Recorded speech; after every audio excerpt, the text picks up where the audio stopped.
نظامت کے لیے میں ہندوستان کے مشہور اور معروف کوی منور منوج دادا کا نام پیش کرتا ہوں آج کے اس مشاعرے کی صدارت کے لیے۔ منان فراز صاحب بہت اچھی نظامت کرتے ہیں، میرے چھوٹے بھائی ہیں، جبل پور سے تشریف تعلق رکھتے ہیں، جبل پور سے تشریف لائے ہیں اور نظامت کے لیے انہیں زحمت سخن دے رہا ہوں۔ منان بھائی بسم اللہ۔ یہی نتیجہ نکالا ہے اتنے سال کے بعد، یہی نتیجہ نکالا ہے اتنے سال کے بعد، کوئی کمال نہیں ہے تیرے کمال کے بعد، کوئی کمال نہیں ہے تیرے کمال کے بعد،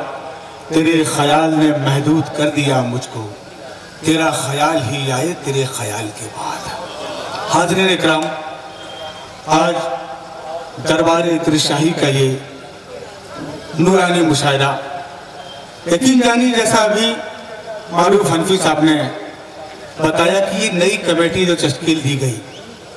اس نے کم وقت میں اس دربار کے لیے بہت کچھ کام کیا، اس کا جیتا جاگتا نمونہ اس مشاعرے کی شکل میں آج آپ کے سامنے ہندوستان کا وہ مشاعرہ جو آنے والے وقتوں میں ایک تاریخی مشاعرہ ثابت ہوگا۔ حاضرین اکرام، ہماری اس مشاعرے کمیٹی کے صدر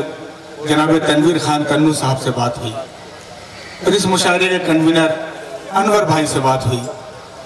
اور اس مشاعرے کو سجانے میں اپنا مرکزی کردار جنہوں نے ادا کیا جناب پپو وسیم خان صاحب سے بات ہوئی۔ انہوں نے کہا کہ ایک ایسی ٹیم، ایک ایسا خوبصورت پھولوں کا گلدستہ یہاں پیش کرنا ہے کیونکہ پہلی بار دربار ترشاہی میں یہ مشاعرہ ہو رہا ہے۔ ہم چاہتے ہیں یہاں سے وہ محبتوں کے پیغام دیے جائیں جس کی آواز ہندوستان کے کونے کونے تک پہنچے۔ حاضرین اکرام، جب ایسے دربار پر کوئی ایسی نورانی محفل آراستہ ہوتی ہے اور بالخصوص پہلی بار، تو مجھے تو یقین نہیں ہوتا جس وقت جوہر صاحب کو لے کر عالمی شہرت کیا تھا، وہ ہماری خوش نصیبی آج جلوہ افروز ہے ہمارے ڈائس پر، جب انہیں میں لے کر آیا یہاں ان کی نظر ڈائس پر پڑی، انہوں نے سبحان اللہ کہا اور کہا کہ کتنا خوبصورت یہ ڈائس، یہ تو بمبئی کے بڑے بڑے ڈائس سے بھی زیادہ خوبصورت ہے۔ میں چاہتا ہوں ایک بار پرزور تالیاں اس مشاعرہ کمیٹی کے لیے، اس پوری اس کمیٹی کے لیے آپ یہاں سے بجائیں۔ اور حاضرین، باتیں ہمارے اور آپ کے درمیان مسلسل ہوتی رہیں گی۔ آج کے اس خوبصورت باوقار مشاعرے کی مہمان خصوصی ہیں ڈاکٹر ایس کے چانڈک صاحب اور اس کی صدارت فرما رہے ہیں جناب منوہر منوج صاحب۔ اس سے بڑی قومی یکجہتی کا اور نمونہ کیا ہو سکتا ہے کہ دربار ترشاہی کا یہ مشاعرہ اور آج کے اس مشاعرے کی صدارت علی جناب منوہر منوج صاحب فرما رہے ہیں اور ایس کے چانڈک صاحب آج کے مہمان خصوصی ہیں۔ آئیے حاضرین، بنا کسی تمہید و تاخیر کے اس مشاعرے کا آغاز کیا جائے۔ اس مشاعرے کی شروعات کی جائے اس خالق کائنات کے نام سے جس نے لفظ کن کہہ کر دو عالم کو سجایا، سنوارا، پھر اسے طرح طرح کی نعمتوں سے مالا مال کر دیا۔ شروع کرتے ہیں اس خالق کائنات کے نام سے جو فقط شمس و قمر کی گردش پر ہی نہیں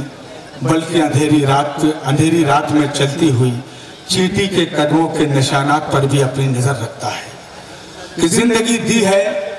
تو جینے کا ہنر بھی دینا، زندگی دی ہے تو جینے کا ہنر بھی دینا، پاؤں بخشے ہیں تو توفیق سفر بھی دینا، اور گفتگو تو نے سکھائی ہے کہ میں گونگا تھا اب میں بولوں گا تو لفظوں میں اثر بھی دینا۔ حاضرین اکرام، آئیے اس رب زلزلال کی حمد و ثنا کے بعد اس دیار کی حاضری کے لیے چلتے ہیں جہاں قدموں کی چلنے کی آہٹ ہی نہیں بلکہ دلوں کے دھڑکنے کی آواز بھی بے ادبی معلوم ہوا کرتی ہے کہ ابھی مٹی نہ کھنکی تھی، ابھی پانی نہ برسا تھا، ابھی مٹی نہ کھنکی تھی، ابھی پانی نہ برسا تھا، مگر بزم عناصر میں تیری آمد کا چرچا تھا۔ آئیے حاضرین، دربار کبریائی میں یہ حمد و ثنا کے بعد آئیے ہم مدینہ پاک چلتے ہیں، وہاں کی مٹی کو سلام کرتے ہیں۔